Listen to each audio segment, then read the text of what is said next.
Hello and welcome to this Dexco video tutorial. From Kingston I got this very nice memory kit. This is one of the modules, and as you can see there's already a pretty impressive blue heat spreader installed here. What I'm going to do in today's video is I'm going to be installing water cooling modules on these memory sticks, and here's one of these water cooling modules. It's made by Phobia, and as you can see it has an air cooling component as well as these water cooling fittings. This is what I'm going to be installing.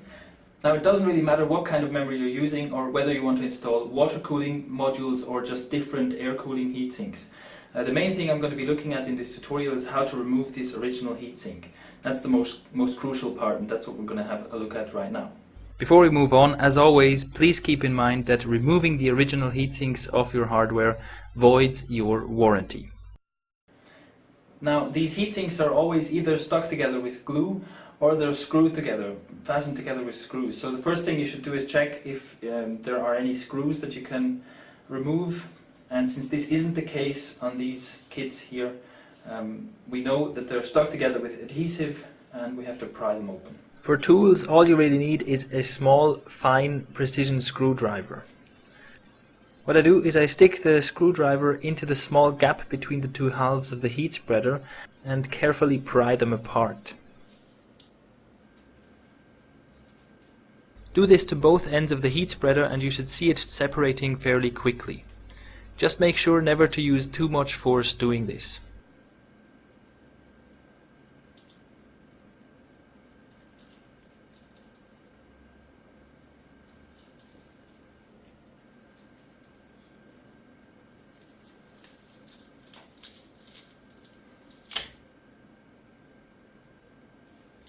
Now the thing here is that this is single-sided RAM, so the chips are only on one side of the PCB. And the bad news about this is that on the other side it's stuck on with really strong adhesive. To make prying off the heatsink from the PCB a bit easier, I'm going to be using this to heat it up. That'll make it a lot easier to remove. You can also pop it in the oven at low temperatures, please. Don't fry your memory, but just do something to heat it up a little bit and that will make it a lot easier to remove. Now that it's warmed up, I go about removing that second half of the heatsink. If you're lucky, this will be really easy and you can just take it off by hand. In my case, as I said, it's glued on really strongly, and I'm using the screwdriver again to carefully insert in between the PCB and the heatsink and carefully pry it open. And I'm deliberately overemphasizing the word carefully here. Seriously, it doesn't take much to damage one of these memory modules, so be really careful and really patient. The key is to do this in small steps. Insert the screwdriver, pry it open a little bit, then move on by ½ an inch, insert it again, pry it open a little bit, move on again, and so on. After I've made some progress with this, I can start using my hands, which is better for applying even pressure.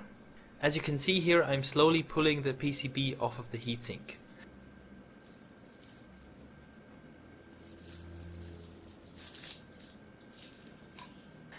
And that's the two parts finally separated. The adhesive stuff didn't come off cleanly off the back of the memory, so I'm going to remove this as well. Okay, now for the water cooling modules. I turn it around and remove these 3 screws to take it apart.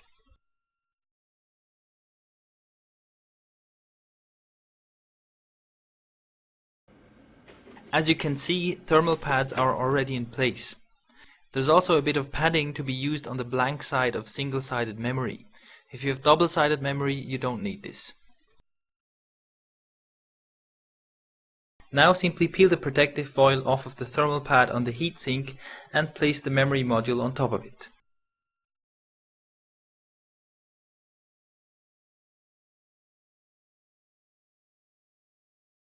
Repeat the same for the second half of the heatsink and then screw the two parts together using the 3 screws again. And that's it, new heatsink installed. Now the memory modules are ready to be installed on your mainboard. In case you were wondering, yes, using these Phobia heatsinks you can place 2 memory modules directly next to each other. Since barbed fittings are used here, I recommend using hose clamps to secure the tubing. Okay, now we're all set to integrate these memory modules into a water cooling loop. As I already said in the intro, the methods shown here basically apply to installing any kind of custom heatsinks on your random access memory.